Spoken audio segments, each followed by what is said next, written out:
ये so from Mughals first who are these Mughals, ये मुगल्स थे कौन, ठीक है, कि हु आर दीज मुगल्स, ये हैं कौन से Mughals. So who are these Mughals, they are the descendants, किसके डिसेंडेंट्स थे, डिसेंडेंट्स थे दो लाइनेज के, दो लाइनेज कौन सी थी, one were of Timur and other were from Genghis Khan. From mother side they were of, mother side किसके थे, Genghis Khan, and from father side they were of Timur, ठीक है, दो डिसेंडेंट्स डायनेस्टीज के डिसेंडेंट्स थे। And which dynasty they were prefer to, कि वो चाहते थे कि उनका नाम उस डायनेस्टी के साथ जुड़े, they want to be called as descendant of Timur dynasty, not of the Genghis Khan dynasty. Why? Because their dynasty was related with the massacre of millions of people, and they have heard most of the story of their bravery. They have established their kingdom in Delhi, ठीक है, so that is why they want to be called as descendant of Tammuz, ठीक है। तो ये कि Mughals थे कौन, who were these Mughals, ठीक है। so now Mughals they have captured many territories, Mughals के रूलर्स। So now आपको सीक्वेंस मुगल रूलर्स की पता होनी चाहिए, what are the Mughal rulers, ठीक है। अब मुगल रूलर्स में तो जब फर्स्ट कौन था, बाबर, ठीक है, who was first Mughal ruler. आपको ऑप्शंस हो सकती हैं, डिफरेंट ऑप्शंस आर देयर, ठीक है, जैसे हुमायूं, अकबर, बाबर और Jahangir. Who was first Mughal ruler, Babur, ठीक है। Then who was last powerful Mughal emperor, Aurangzeb last powerful Mughal emperor, ठीक है, बल्कि उनके डिसेंडेंट्स तो आगे भी चलते रहे लेकिन औरंगजेब पावरफुल था, ठीक है। नो, ये कॉन्टिन्यूस औरंगजेब था जो पावरफुल था, उसके बाद भी काफी चलते रहे शाहजहां तक, जब तक कि ब्रिटिशर्स इंडिया में नहीं आए थे, ठीक है। तो हम आपकी बुक में सिर्फ औरंगजेब तक है, तो आपने औरंगजेब तक की करना है, ठीक है। बाबर, बाबर के बाद who was the next ruler to Babur? Humayun. After Humayun there was Akbar. After Akbar there was Jahangir. After Jahangir there was Shah Jahan and Aurangzeb, ठीक है। And then तो इसके बाद लास्ट, फर्स्ट, लास्ट, ये भी पता होने चाहिए इनका सीक्वेंस ऑर्डर, ठीक है। हो सकता है सीक्वेंस इन बिटवीन लिखी हो, आपको प्रॉपर सीक्वेंस में इनको लिखना आ जाए कि right these rulers in sequence, ठीक है। उसके बाद द टेरिटरीज दे कंट्रोल, इन्होंने कौन कौन सी टेरिटरीज के ऊपर कंट्रोल किया, नेम ऑफ द सेंट्रल। अब इसमें जो सेंट्रल प्रोविंसेस है ना, जैसे आपके जो मैप में सेंटर वाले प्लेसेस है वो सेंट्रल प्रोविंसेस है, इन्होंने कौन कौन सी टेरिटरीज के ऊपर कंट्रोल किया। अगर सिर्फ एरियाज पूछा जाए विच सिटीज दे कंट्रोल, तो वो सारे आप कोई भी नाम लिख सकते हो, ठीक है। लेकिन अगर सेंट्रल पूछे जाए तो सेंट्रल में आपने जो सेंटर में ना एरिया, उनके नाम बताने हैं, कौन कौन से हैं सेंट्रल प्रोविंसेस, सच अजमेर, अम्बेर, मथुरा, आगरा, फतेहपुर सीकरी, इलाहाबाद, पानीपत, ये सेंट्रल प्रोविंसेस हैं, ठीक है। अगर आपको पूछा जाए कोई भी, तो फिर उसमें तो पंजाब और जैसे गुजरात ये भी हैं, लाहौर, ये सारे प्रोविंसेस हैं, इन्होंने इन पे भी कंट्रोल किया था। लेकिन अगर इनके सेंट्रल वाले पूछे जाए तो सेंट्रल वाले कौन से हैं, इलाहाबाद, फतेहपुर सीकरी, ठीक है, चित्तौड़, अजमेर, दिल्ली, ये आप बता सकते हो, क्लियर। मुगल कौन से, who were these Mughal, who were different Mughal emperors, which territories they control, ठीक है, कौन कौन सी टेरिटरी पे कंट्रोल किया। Then what was the tradition of succession, उनकी सक्सेशन का ट्रेडिशन क्या था, कि उनकी प्रॉपर्टी कौन इनहेरिट करेगा। Their property was inherited by all the sons, इसको कौन सा हम कहते थे, कॉपर्सिनरी इनहेरिटेंस, ठीक है, कि उनकी इनहेरिटेंस, टेरिटरीज को कंट्रोल किया। इन मुगल की इनहेरिटेंस कैसी थी, इनहेरिटेंस कौन सी थी, कॉपर्सिनरी। कॉपर्सिनरी का मतलब कि their property was equally divided on all the sons, ठीक है, कि division of inheritance among all the sons. तो ये हमने मुगल ट्रेडिशन ऑफ सक्सेशन, अगर हमसे क्वेश्चन आता है कि व्हाट वाज ट्रेडिशन, तो हम इसमें ये बताएंगे कि व्हाट वाज दिस ट्रेडिशन, ये ट्रेडिशन क्या था। कॉपर सिनरी इनहेरिटेंस उनका ट्रेडिशन था कि एल्डेस्ट सन, तो इतना डिटेल में हमने नहीं करना, ठीक है। वही मस्ट हमें ये बताना चाहिए कि उनका ट्रेडिशन ऑफ सक्सेशन क्या था, कि their property was equally divided into all the sons, ठीक है। हाँ जी,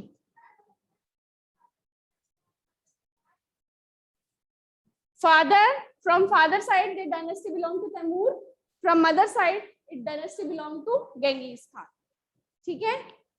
क्लियर, ये इंट्रोडक्शन क्लियर होगी। हाँ जी अर्पिता।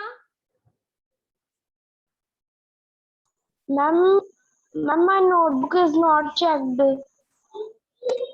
ओके अर्पिता, ठीक है, I will see. Mughal rulers, who were Mughals, Mughal rulers की लाइनेज प्रॉपर, ठीक है, प्रॉपर सबके names, their sequence, then their territories, then their inheritance policy, what was their, and how was their attitude towards different other rulers, ठीक है, कैसा था towards other rulers, if any person who refused to accept their authority, mostly all the rulers they accepted their authority, ठीक है, and if any other rulers refuse to accept, so they will not misbehave with that person, ठीक है। otherwise there is only one example of Aurangzeb who insulted Shivaji, otherwise all the Mughals they don't humiliate their opponents, they keep their balance between defeating and respecting them also, ठीक है, and they also have good relations with different Rajput rulers, ठीक है। they have how relations they have with other rulers, inheritance, उनके relation कैसे थे other rulers के साथ, they were having good relations with other rulers, ठीक है। कई Rajput rulers they have also got their daughters married to these Mughals, ठीक है, कईयों ने तो अपनी डॉटर्स की मैरिज भी करवाई थी, तो ये भी आपको पता चाहिए कि उनके रिलेशन कैसे थे, they were having good relations, and most of the rulers they also joined them voluntarily, they accepted their authority, कई रूलर्स ने तो अपने आप उनकी अथॉरिटी को एक्सेप्ट कर लिया था। फिर इसमें नेक्स्ट है कि देयर उनका जो एडमिनिस्ट्रेशन था, ठीक है, फिर हमने उनकी बात की एडमिनिस्ट्रेशन, एडमिनिस्ट्रेशन में किसकी बात की हमने, मनसबदार और जागीरदार की, ठीक है। यहां तक ये क्लियर है सारे पॉइंट्स, ठीक है। इसमें यहाँ पे हमारे पास लॉन्ग क्वेश्चंस कौन से हैं, ये वाला लॉन्ग क्वेश्चंस है, ठीक है, ये सारे वेरी शॉर्ट क्वेश्चंस में आ रहे हैं, 3 मार्क्स के क्वेश्चंस में, लॉन्ग क्वेश्चंस में ये बन रहा है हमारे पास, यही है हमारे पास डिसेंडेंट, इसी के हम ज्यादा पॉइंट्स इकट्ठे कर सकते हैं। अब मुगल रूलर्स का प्रॉपर लॉन्ग क्वेश्चन नहीं आएगा कि राइट और नोट ऑन मुगल रूलर्स, ऐसा नहीं होगा, आपको उनकी सीक्वेंस पता होनी चाहिए, डिफरेंट वेरी शॉर्ट क्वेश्चंस इसमें से आ सकते हैं, ठीक है। देन उसमें से टेरिटरीज, इनहेरिटेंस की policy, relations with other rulers, ये सारे स्मॉल क्वेश्चंस है जो इसमें से हैं, ठीक है। देन इसमें से कम्स मनसबदार एंड जागीरदार, ठीक है, मनसबदार और जागीरदार के बारे में अब ये डिटेल में पता होना चाहिए, मनसबदार या जागीरदार, ठीक है।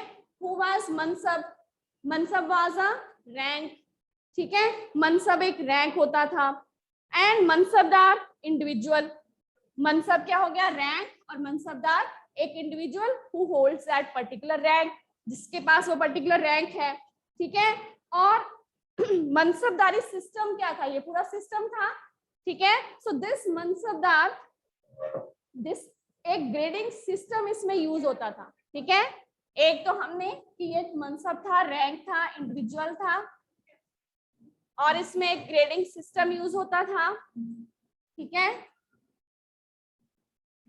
एक इसमें ग्रेडिंग सिस्टम क्या था कि अगर इफ एनी पर्सन, अब ये ग्रेडिंग सिस्टम यूज होता था और उसमें उनको सैलरी, रैंक, अगर किसी का ज्यादा रैंक है तो it means that person is having high position in the court of the Mughal rulers, ठीक है।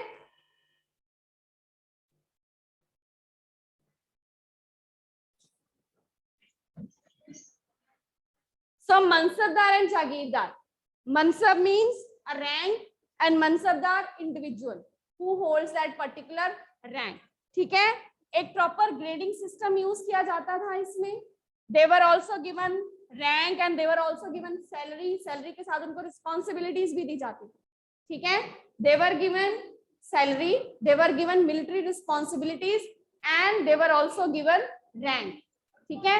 अब रैंक और जो उनकी सैलरी थी दैट वाज डिटरमिन्ड, अब ये रैंक है और उनकी salary, this rank and salary it was determined in numerical values, ठीक है। न्यूमेरिकल वैल्यूज किसमें डिटरमिन की जाती थी? जेड में, ठीक है। Z was a numerical value in which this rank and salary was being considered. अब जैसे किसी का 4000 जेड है तो इट मींस उसका रैंक ज्यादा है, किसी का 1000 जेड है तो इसका मींस उसका रैंक कम है, ठीक है। तो rank and salary was measured in numerical value that was called as zat, ठीक है। तो ये चीजें इसमें पता होनी चाहिए। ग्रेडिंग सिस्टम वाज यूज्ड, तो ये ग्रेडिंग सिस्टम हो गया, जिसका जेड ज्यादा है वो हाई रैंक पे है, जिसका जेड कम है वो लो रैंक पे है। इसके साथ इन जागीरदार को क्या मिलता था? मिलिट्री रिस्पॉन्सिबिलिटी, ठीक है। सैलरी मिल रही है, मिलिट्री रिस्पॉन्सिबिलिटी मिल रही है, और सैलरी उनको कैसे मिलती थी? रेवेन्यू असाइनमेंट्स, ये जो जागीर उनको दी जाती थी, ठीक है। These Jagir were the revenue assignments, they used to collect revenue from these places. वो किसी they appoint any other person to collect the revenue, ठीक है। और प्रॉपर इसका रिकॉर्ड रखा जाता था कि जो इस जागीर से वो रेवेन्यू कलेक्ट कर रहे हैं वो उनकी सैलरी के इक्वल हो, क्लियर। तो ये सारा प्रॉपर रिकॉर्ड। मिलिट्री रिस्पॉन्सिबिलिटीज वो आर्मी मेंटेन करते थे। क्यों करते थे आर्मी मेंटेन? टू फर्दर मार्च और टू अटैक फर्दर एरियाज, ठीक है। तो आर्मी भी मेंटेन करते थे, लेकिन उनको एक ये फिक्स था कि ये फिक्स पर्सन ही वो रख सकते हैं, कैवेलरी या जो भी आर्मी उन्होंने मेंटेन करनी है, एक fix number of soldiers they can keep, ठीक है।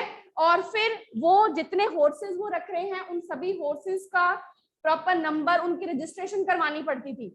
They all the horses they were got registered, branded, ठीक है। उनके ऊपर प्रॉपर स्टैंप लगा के, और उनके हॉर्सेस के लिए भी उनको सैलरी मिलती थी कि सोल्जर्स को जो आपने सैलरी पे करनी, ठीक है। तो प्रॉपर नंबर, तो ये मिलिट्री रिस्पॉन्सिबिलिटीज भी उनको दी जाती थी, जिसमें रिक्वायर्ड नंबर डिसाइडेड था, उस नंबर के अकॉर्डिंगली ही वो सोल्जर्स या कैवेलरी पर्सन्स, ठीक है, सोल्जर्स और कैवेलरी पर्सन्स वो रख सकते थे, ठीक है।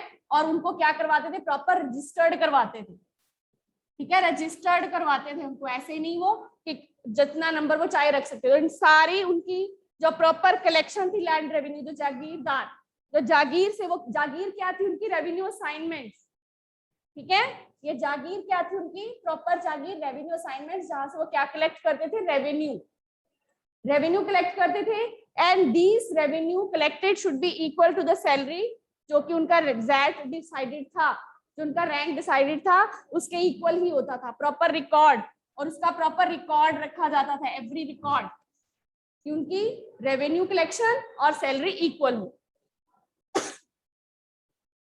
ठीक है। सो अब ये हो गया इनका mansabdari system, in same mansabdari and jagirdari system, clear. उसके बाद जब्त एंड जमींदार। अब इसी, ये तो हो गए मनसबदार, जागीरदार, अब इसी के साथ एक और टर्म है जमींदार भी, ठीक है। अब जमींदार किसको कहा हमने? जमींदार हमने उन सभी के लिए इकट्ठी टर्म यूज की है जो लोकल चीफ थे। अब ये तो मनसबदार को अपॉइंट किया था ना मुगल्स ने, they were appointed, they were according to the grading system, ठीक है। तो मोस्टली इनको अपॉइंट, इसी के साथ जमींदार भी होते थे। अब ये जमींदार कौन थे?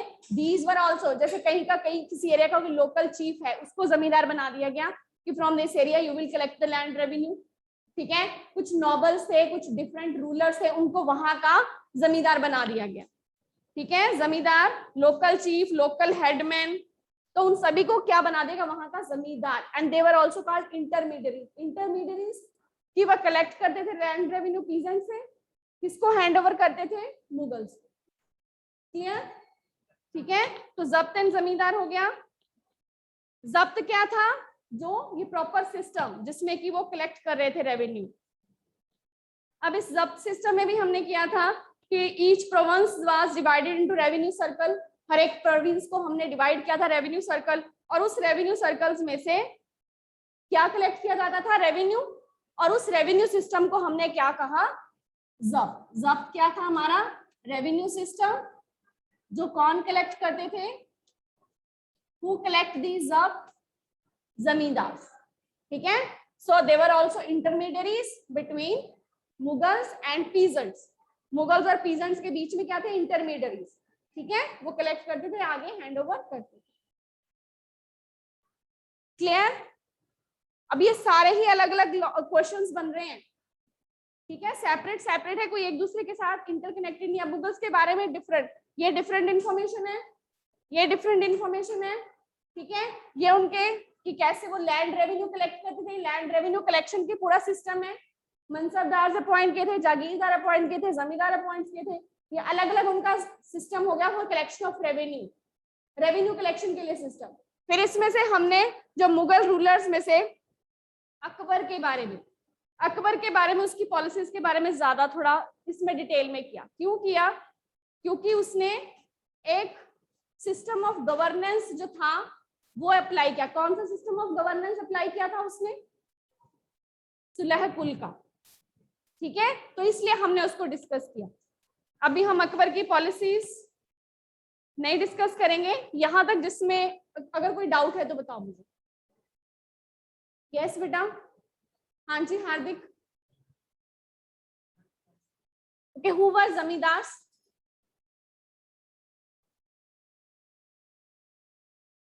यस, हु वाज जमींदार? हाँ जी बेटा।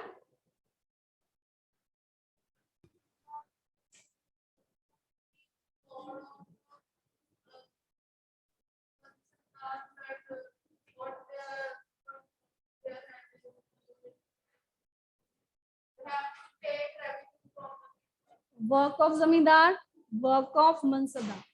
अब मनसबदार के साथ साथ कलेक्शन ऑफ रेवेन्यू के साथ साथ मिलिट्री रिस्पॉन्सिबिलिटी भी है। जमींदार के बाद सिर्फ कलेक्शन रेवेन्यू करने का काम है, रेवेन्यू कलेक्शन करने का काम है।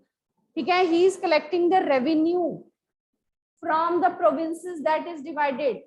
ठीक है, जमींदार जो अलग अलग प्रोविंसेस हैं उसके पास, उस प्रोविंसेस में से क्या कलेक्ट कर रहा है? रेवेन्यू। ठीक है, प्रोविंसेस में से रेवेन्यू कलेक्ट कर रहा है, जिसको कि हमने जब्त कहा। जब्त क्या है? एक सिस्टम है रेवेन्यू कलेक्शन का। और वो जब्त क्या कर रहे हैं? जमींदार कलेक्ट कर रहे हैं सिस्टम।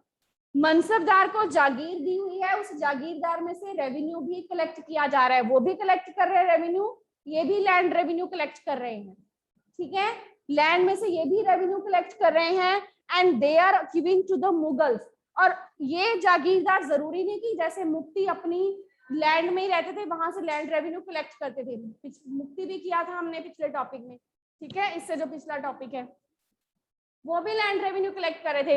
ये अपनी जरूरी नहीं कि जहां से जागीर उनको मिल रही है ये मनसबदार उस जागीर में ही रहे। जागीर क्या है? प्लेस, एरिया उनको जो दिया हुआ है। जागीर क्या है? रेवेन्यू असाइनमेंट, मतलब एक एरिया उनको दे दिया गया है कि यहाँ से आपने रेवेन्यू कलेक्ट करना है। वो किसी दूसरे पर्सन को भी अपॉइंट कर सकते हैं for collecting the revenue from that very particular area. ठीक है, वो खुद उनके पास मिलिट्री रिस्पॉन्सिबिलिटीज भी हैं। ठीक है, उन्होंने आगे एक्सपीडिशंस अटैक करने के लिए दूसरे एरियाज में भी जाना है। क्लियर? तो मिलिट्री रिस्पॉन्सिबिलिटीज भी हैं, रेवेन्यू कलेक्शन के लिए वो किसी और को भी अपॉइंट कर सकते हैं, ये भी इसमें है। तो ये सारा सिस्टम क्या है? उनका एडमिनिस्ट्रेशन भी है, उनका रेवेन्यू कलेक्शन सिस्टम भी है। ठीक है, mansabdar, jagirdar, zamindar all are appointed for collecting revenue, but mansabdar and jagirdar they were also having military responsibilities. ठीक है, zamindar they are only collecting land revenue. Yeah. So Kiran, revise if there is any doubts, please let me know. Yes, Sanya. Ma'am, please tell what are boycotts? Yes, boycotts जो अकबर की policies हैं उसमें है कि अगर हम किसी दूसरे की रिस्पेक्ट नहीं करते, if one individual is intolerant to other person's religious belief, कि मेरा अपना रिलीजन है और मैं किसी दूसरे रिलीजन की रिस्पेक्ट नहीं कर रहा, तो वो क्या है? बायगॉट है। ठीक है, he is intolerant of another person religious belief or culture. ठीक है बेटा, ओके देन, थैंक यू बेटा.